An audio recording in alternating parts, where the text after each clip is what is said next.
Toronto Raptors beat the Brooklyn Nets 119-109 to improve to 6-5 on the season. What's going on, guys? I'm Yusuf Abbas. Welcome to this episode of the Raptors Rundown, and the Toronto Raptors get the job done and beat the Brooklyn Nets. And wow, that game was not pretty at all. Honestly, early on, I got a little bit worried because of how little energy we came out with, but we got the job done in the end. A little bit of a recap on the defense. Jakob, Poeltl, and Brandon Ingram all looked absolutely terrible in that first quarter. A little bit harsh to go on Brandon Ingram because honestly the scoring overall really looked really bad. But overall, we had a good end to the quarter. God bless Jamison Battle because he finally found some first quarter minutes. I did say that I think we're going to find Jamison Battle in a lot more in the rotation consistently, especially because it looks like Ochai Agbaji has made his way out of the rotation. He was actually out tonight, so I don't know if you would have seen him normally, but I think Ochai Agbaji isn't going to be playing much with the Toronto Raptors anymore. Overall, we were allowing them in the paint way too easily. Nick Claxton had so many uncontested shots.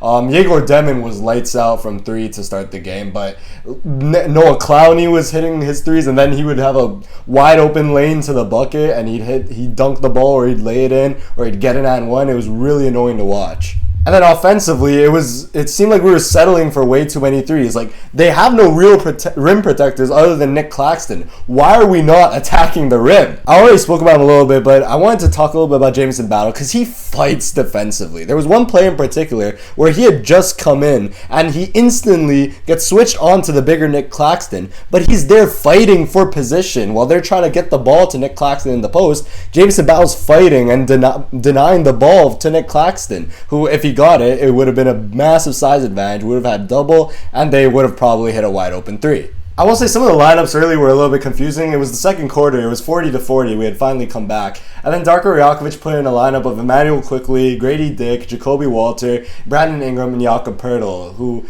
and there's not a single positive perimeter defender in that lineup. Other than maybe Jakob Walter, but he's even struggled at that recently. I will say that, Diego Demon wasn't missing at the time, so we put Jakob Walter in to guard him, and then we wanted to give rest to our other starters, but it was a little bit of a questionable lineup for Darko Rajakovic, in my opinion. By this point, I was thinking to myself, RJ Barrett is probably having the worst offensive game of his career, and this isn't a blowout, so it was really exciting to watch. The good news at this point, and I actually wrote... The good news to this point, I was thinking to myself, was RJ Barrett is probably having the worst offensive game of his career, and it wasn't a blowout for the Brooklyn Nets, so that was a good sign for us. RJ Barrett really struggled at this game. I think it's a Brooklyn thing, because apparently he sucks against the Brooklyn Nets, so I'm hoping that's that, and he's not looking like this against Cleveland, because we will need his scoring in the future. But yeah, he was getting some good looks, getting to the rim like he normally does. He just couldn't hit a shot, which I guess those games will happen. I'm not really putting too much stock into it, but look out for him next game. Hopefully he has a good bounce back. Third quarter was a big turning point for us. We were finally getting some steals, but overall, we got no steals. We lost the steal battle 5-7, and next game we really got to focus on doing that overall, because we're a team that really prides ourselves in running on transition. The Brooklyn Nets are one of the worst transition teams in the league, and in my opinion, we didn't take enough advantage of that. Jakob Walter was in the game a lot today. He took way too many deep threes. No Sandro today, and the offense kind of had to come from somewhere. Jakob Walter hit a couple of big threes, so in my opinion, it was a really weird game from him. But I do want to see him take step in a little bit, take the threes. He got some incredible looks today, and the only way to get out of the slump is to shoot yourself out of the slump. So I think I want to see him take these threes, but just a little bit closer. You don't have to take some Steph Curry range threes, Jakobi.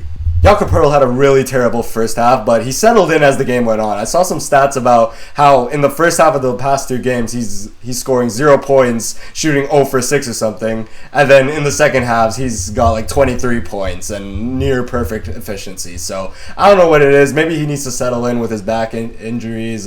Maybe he needs to get loose a little bit, but whatever it is, I'm hoping Jakob Poeltl is able to do this for a full game in the future. But yeah, as the game went on, we ended the third well. The Nets were coming back, so we ended ended the third on a 6-0 run, 7-0 run or something, headlined by Jamal Shed, a difference maker once again. And we were missing threes, so we finally in the fourth quarter decided to attack the rim, and that was really helpful for us, obviously, because they have no rim protectors. And I will say, great tanking decision by the Brooklyn Nets, because Nick Claxton was on fire today. If we had to give a man of the match for the Brooklyn Nets, it would definitely be him. He was torching us, and then for some reason, Jordi Fernandez just held him out for a large portion of the fourth quarter while we were dominating. So really great tanking decision by the Brooklyn Nets, something that the Toronto Raptors would do last season. Glad we're out of that phase. But yeah, that led to us going on a big run. We ended the game strong, and we beat the Brooklyn Nets.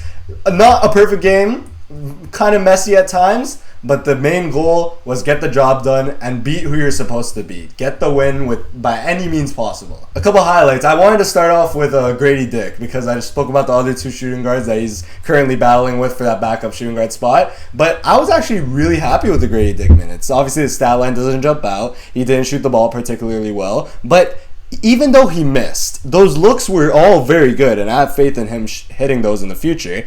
But above all, he was super active on defense, something that we haven't seen from him for a couple of these games now. He was cutting off passing lanes, he was guarding, he was fighting over screens, sticking to his defender, and he looked really solid and active, and he hustled on the defensive end. And again, it's stuff like that that will get your minutes, and it's stuff like that that will keep you on the floor, because when you're not hitting your shots, you need to provide another reason for Darko Rajakovic to keep you out of there, other than I'm a sniper. Because when a sniper's not hitting his shots, why is he out on the floor? Now Gradey Dick has given a reason with his defense. Brandon Ingram was the man of the match tonight, scoring a whopping 25 points. This is the type of game where we need him to be the leading scorer. He was really awesome getting to his spot. He gets to his mid-range game so easily. I saw the stat that he's shooting the highest on mid-range pull-ups in the entire league, and it makes so much sense why. His end of shot clock, shot-making ability, his ability to just give him the ball, and one-on-one, he's one of the toughest players to guard. His ability to get to his spot and just shoot over the defender effortlessly, even with contests, he hits those at such a good clip, it's ridiculous. And having him on the team, I've mentioned this before, but I feel like I've been seeing it a lot recently. Having him on the team just in general has made our offense so much better. The gravity that he has as a shot creator and as a shot maker, it opens up so much of the rest of the team to these wide open looks. I think it's a reason that RJ Barrett, Immanuel Quickley, Scotty Barnes, and a ton of other people are shooting really well from three this season, including Jamal Shed. That duo is something to look out for. I feel like they're really comfortable playing alongside one another. There was a play in the first quarter where Brandon Ingram played as the playmaker, went and he drove and kicked it out to a wide open Jamal Shed for three. Next player who had an incredible game was Immanuel Quickley. I kind of want to give him a co-player of the match because he's been incredible for 3 straight games. And let me just tell you this, when Immanuel Quickley is hitting his threes,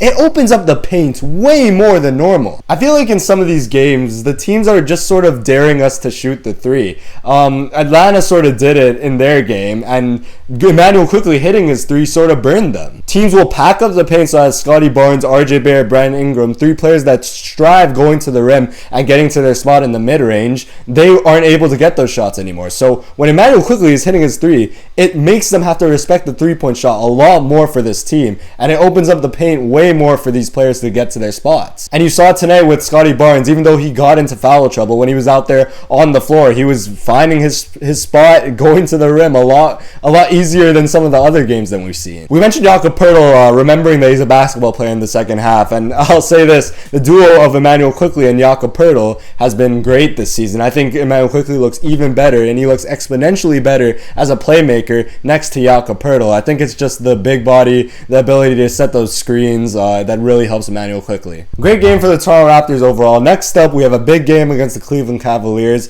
Not sure who's going to be in and out for both teams, actually. Tonight, I'm pretty sure Donovan Mitchell, I know Darius Garland's going to be out. Evan Mobley's resting tonight. I assume Donovan Mitchell and Evan Mobley are going to play tomorrow. I believe that they're not playing tonight just for rest purposes, but we will see tomorrow morning. Toronto Raptors have 3 questionable players. Colin Murray-Boyles, who was great tonight once again. Sandro Mamukelashvili and Ochai Agbaji. Colin Murray-Boyles being a new addition to the questionable list. Hopefully he's alright, and hopefully he plays tomorrow because we will definitely need him. He was really good against the Cavs the first time we played them. I also find it kind of funny that that Mamu didn't play tonight because they told a great story about him taking the guys out for dinner, and apparently Georgian customs is to have a toast before every single meal. Obviously, they decided to have the entire menu, so saw people making jokes that he was drunk and just didn't want to play. So hopefully Mamu's not hungover anymore and he's able to play against the Cleveland Cavaliers because we desperately needed scoring off the bench. Important things, we need to get more steals. Again, we lost 5-7 today. Gotta do that more against Cleveland. We took way too long to run in transition, so we need to make sure as soon as we get a steal, we're out and running. When we grab our rebound, we have people running across the floor. That is one of our strengths as a team. Our transition play, we're one of the best in the league at it, so we need to take advantage against the Cleveland Cavaliers on the second night of a back-to-back. I already mentioned it, but we cannot rely on the three. I feel like we were doing that way too much in the first quarter, and that's sort of what shifted it when we sort of went away from that. So we cannot rely on the three against the Cleveland Cavaliers team. We can't bail them out. It's the most frustrating plays are when we get a good stop on defense and then we come down the floor and bail them out by just taking a stupid contested three. So we really can't rely on the three ball as much. If you're hitting it, be my guest to keep shooting, but don't become reliant on the three ball. Yeah, a great start to this stretch of 10 games. I said I wanted a minimum of 7 wins out of all of them, and I think we could steal a win against the Cleveland Cavaliers team. Second half of a back-to-back. This is a game where we could really separate ourselves even further. I said minimum 7 wins, by the way, because that includes teams like Charlotte, Washington, Indiana, and Brooklyn. But if we're playing the Cleveland Cavaliers and we can steal a win from them, maybe steal a win from Philly, that'll look really good, and that'll help us so much when it comes to trying to rise up the standings, because a lot of these East teams are starting to figure it out, whether it's Orlando, Atlanta, Philly. A lot of these teams, Boston, are starting to gain some wins, so we really need to keep up if we want to get a top 6 finish. With that being said, thank you guys so much for watching. Thank you guys so much for supporting. Make sure to continue to support. Leave a like, comment, subscribe down below, and I will see you guys in the next episode after we play the Cleveland Cavaliers. See you guys.